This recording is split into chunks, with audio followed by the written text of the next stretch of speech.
por volta ali da década de 50, 60, 70 e 80, a telefonia móvel, ela era tipo assim, algo muito importante e que estava difícil de ser alcançado. Mas você tem que entender também que a visão de sociedade, a visão de uso da tecnologia era diferente. Exemplo, só para você ter uma noção, eram projetados carros largos, alguns deles até mesmo preparados para reuniões. Acreditava-se ali em 60, 70 e até em 80 que a população mundial seria tão dependente do carro que viveria parte de sua vida dentro do carro e que seria algo normal, não congestionamento, algo normal. Então a ideia de mobilidade é do veículo e não do ser humano. Isso é uma visão antiga. E aí você entende o porquê que a Motorola vai entrar na brincadeira. Por que a Motorola vai impulsionar esse negócio? Embora o livro do Turnbull não coloque, e é lógico que eu vou colocar para vocês. Lembrando que eu vou deixar um puta documentário no final para vocês, tá? Legal. Olha só. Então a ideia era a mobilidade dentro dos carros e as pessoas móveis nos carros, não as pessoas móveis na rua, andando na rua com celular como é hoje, pegando um Uber ali muito fácil, sem vínculo com o veículo e tudo mais. Por isso você entende ali o trauma econômico que nós estamos sofrendo, que os países estão sofrendo, né? Se você olhar. Nós estamos saindo ali de décadas com pensamento e que naturalmente foi projetado uma sociedade de um jeito e nas últimas 2, 3 décadas essa sociedade mudou de uma forma que não contempla mais aquele projeto anterior de década de 60, 70, 80 e até 90, tá? Então nós estamos passando por isso aqui agora, colhendo aqui o que? O rescaldo dessa mudança. Bom, e naturalmente a telefonia móvel, o livro do Turnbull coloca 1G, 2G e 3G, mas eu vou além, eu vou falar de 4G e 5G, tá? E segundo o livro do Turnbull, ela passa por 3 gerações distintas, a 1, 2 e a 3. É o que está documentado, eu vou explicar isso baseado no Turnbull. E vou trazer também as melhorias que nós tivemos ali de 4G e 5G, que é off-Turnbull, tá? Naturalmente que nós não acordamos e a tecnologia estava lá. Só para você ter uma noção, existe, não sei da idade que vocês têm, não tem como saber, né? Na sala de aula eu consigo saber, aqui na internet não. A visão de que existe um telefone ligado no RJ11 e tem uma parte desse aparelho que é móvel. Então você carrega ele. Isso se chama telefone sem fio. Telefone sem fio. Ele é um telefone fixo, uma estação base e um aparelhinho receptor. Isso era muito comum na década de 80 e 90, tá? Aqui no Brasil. E isso é um telefone fixo, né? Naturalmente, com uma estação e naturalmente uma parte móvel que você consegue carregar. Você não consegue sair ali, você não consegue ligar se você sair do alcance de 100 metros. Na verdade era bem menos, tá? Pelo que eu me lembro. Ficava na sala, você passava a cozinha, tinha uma varanda de 5 metros, já entrava no quintal, já dava problema, tá? Então, só para você ter uma noção ali de distância, tá? E você tem o aparelho móvel como nós conhecemos hoje, o celular. O livro do Turnbull ele é escrito em uma época em que seria impossível, naquela época, prever que os telefones fixos iriam acabar. Eu sei que existe telefone fixo ainda, nós estamos em 2023. Mas se você olhar quem tem um telefone fixo mesmo, ok? Em suas casas, você vai entender o porquê que eu falo que vai acabar. Tá? Então ele também tinha essa visão de que o telefone, aquele primeiro esquema com a estação base e uma parte móvel, que é a parte que você fala, né, somente, e dentro do alcance ali de uns 50 metros, estaria ótimo, ok? Bom, vamos lá. Então, aqui nós vamos falar de telefone móvel mesmo, tá? Aqui nós estamos falando de celular. Bom, ele foi inventado pela Bell Labs. Mentira! Mentira! E instalado inicialmente nos Estados Unidos em 1982. Vou explicar a briga histórica que está por trás disso. Vocês lembram que a TIT, ela, na verdade, Graham-Bell, ele ganha lá o prêmio lá, que seria, naturalmente, ter todo o mercado para ele. É isso? Basicamente, esse é o grande prêmio do Graham-Bell. Então, existe uma coisa chamada monopólio, que nenhuma empresa pode trabalhar naquele setor.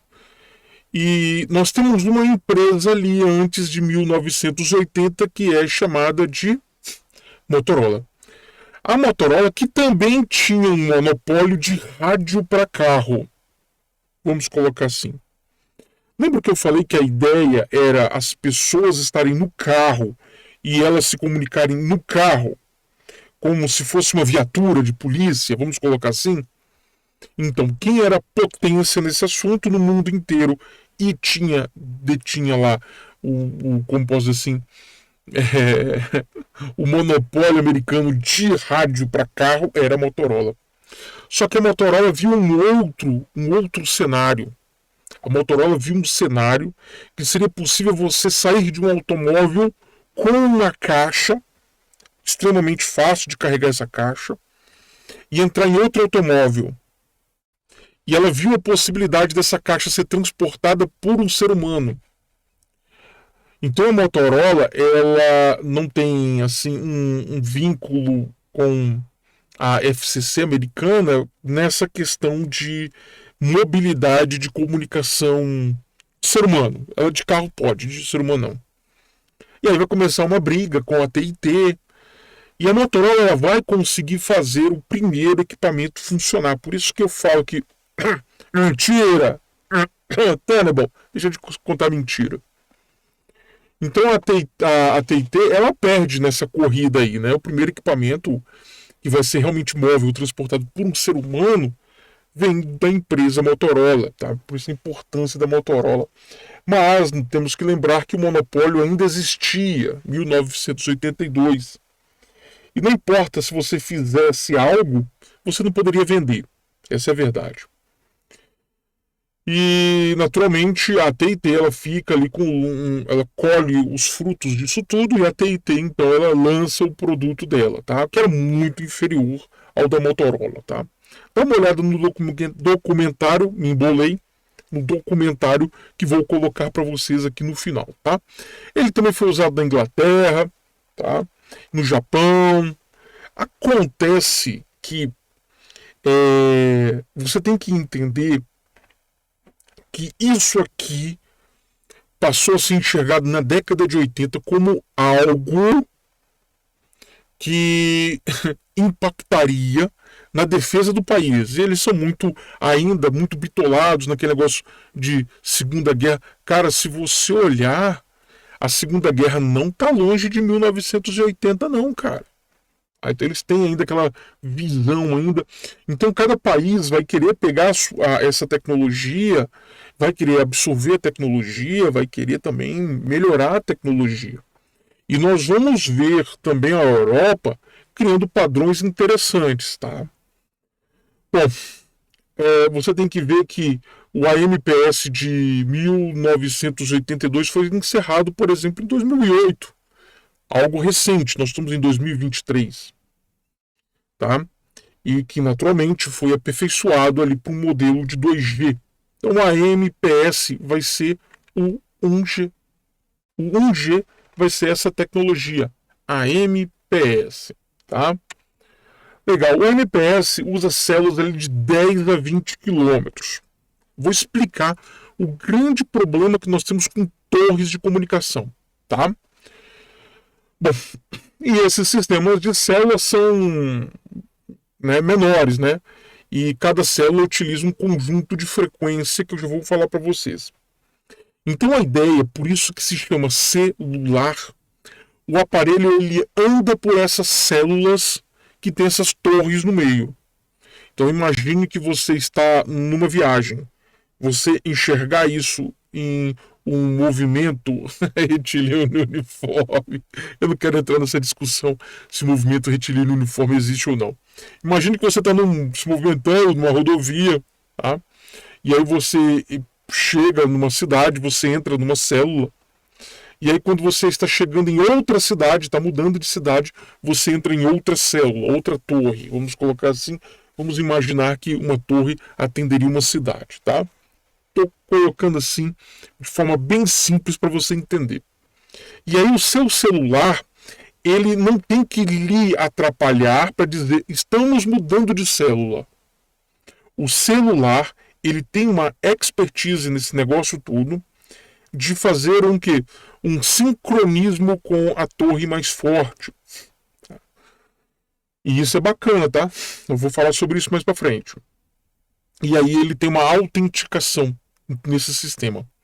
Esses equipamentos foram projetados com um endereço numa EEPROM de 32 bits.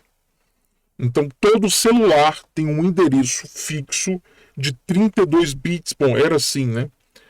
Esqueci de ver como é que tá agora, se ainda mantém esses 32 bits, porque conforme eu já falei, o número de celulares que já se vendeu, nossa, cara, já foi um número muito grande, né? Então eu imagino que já deve ter estourado esse número.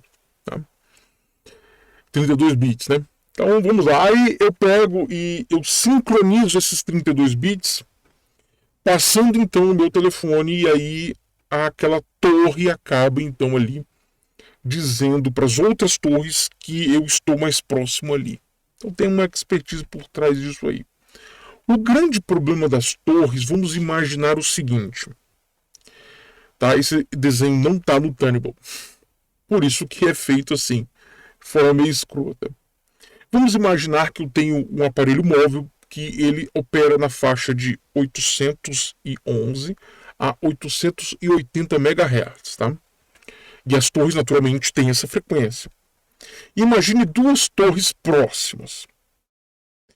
Eu já falei para vocês, quando uma onda de mesma frequência alcança uma outra onda de mesma frequência, só que de um outro transmissor, em uma determinada região, vai se formar, essa região tracejada aqui, vai se formar uma região onde não se pega um sinal que seja válido o suficiente para ser reconhecido como dados. O sinal está lá, mas não dá para detectar a portadora, não dá para, tipo assim, saber o que está ali dentro. Aqueles dados ali dentro. Vamos colocar de forma assim, tá? Bem simples. Pô, então eu afasto as torres, as antenas, só que aí vai fazer buraco entre as torres. Então as torres, uma área de uma torre tem que entrar na área de outra torre. Eita, preula. Então formaria regiões aonde teria muita interferência. Uma torre estaria interferindo na outra. Bom, então o que eles fizeram? Eles pensaram assim, vamos dar uma faixa de frequência para cada torre. Em vez de uma torre ter lá 811 até 880, vamos colocar 811 até 820. Enquanto a outra começa em 821 e vai até 830. Aí você falou para mim, legal, o espectro reduziu, né? Reduziu bastante. Então vai reduzir também, naturalmente, a possibilidade de atender muitos clientes, com certeza. Mas você resolve esse problema de interferência de uma torre na outra. Eles criam um modelo de células. E quem vai organizar isso? Quem? O governo. Aí, para quem diz que o governo não presta para nada, a não ser te roubar, meu garoto. Aí, ó. Aí, garoto, o governo servindo. Pague imposto, meu garoto. 1/3 do que você ganha. Paga feliz, porque você vai ter celular à vontade, tá? Quer dizer, você vai ter uma organização. Celular você que paga. E paga o imposto para isso também, tá? Não, foi mal, cara, desculpa, minha visão hacker às vezes vem assim no meio das minhas aulas. Então a ideia é você pegar e criar células, organizar as torres e as frequências das torres, de tal forma que uma torre adjacente não interfira na outra, que é a figura aqui 2.39 do livro letra A, beleza? Então eu tenho as torres ali, repare que nenhuma torre A com frequência A está adjacente a outra torre com frequência A. Então a ideia que eu estou trazendo aqui, esses números sou eu que estou trazendo, não está no livro do Tenable. Vamos pegar aqui e vamos imaginar então que os nossos da nosso 811 até o 880 sejam divididos em vários espectros menores. E aí eu tenho o 811 até o 820, o 21 até o 30, o 31 até o 40, o 40 até o 50. E aí eu dou as letrinhas A, B, C, D, E e F. E aí nós voltamos na imagem. Entenderam? Dessa forma, uma torre pode adentrar um pouco na área de outra torre sem causar interferência, tá?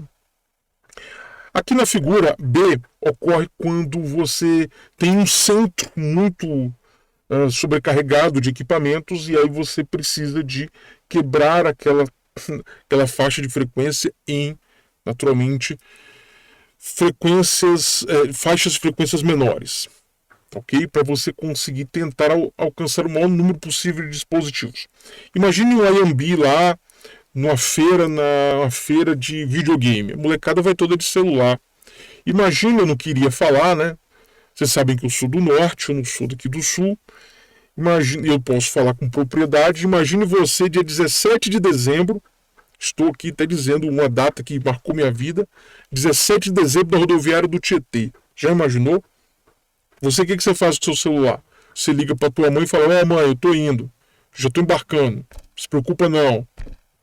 Ou imagine você no dia 23 de janeiro, outra data que já me marcou muito, chegando do norte, porque você foi, né, saiu, terminou as aulas, você foi lá pro norte rever sua família, né? Você vai chegar aqui, ô mãe, cheguei aqui da viagem, deu tudo certinho, tá? Estou saindo aqui da Tietê, já tô indo ali pra frente do Shopping D pegar um ônibus comum aí, municipal. Então você sabe o quê?